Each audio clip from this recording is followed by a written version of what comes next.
alert dengan kereta kan. So this is for you guys. Okay, bawa laju bunyi, enjin panas bunyi, bateri low bunyi, RPM lebih high, berbunyi juga. Yes, demo sikit, demo tak kena barang. So, cakap pasal speed. Saya letak dalam 110 boleh tak? Okay, contohlah saya letak 110 kan. So, kalau saya bawa laju macam mana bang? Ni RPM. So, kalau bawa laju, let's say lah kan, bini saya suka bawa laju bang.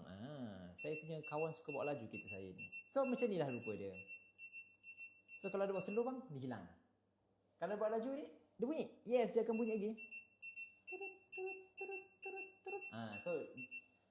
Barang lain sama juga bang. Sebenarnya sama aja. Alarm ni, semua ada alarm. Okey. Ni saya tunjuklah apa salah satu function lah. Enjin panas macam mana pula bang? Enjin panas dia keluar ke? So dia akan keluar high temperature. Nampak? Dia akan bunyi. Yes. Dia akan bunyi. Contohlah enjin panas. Function juga kan bang.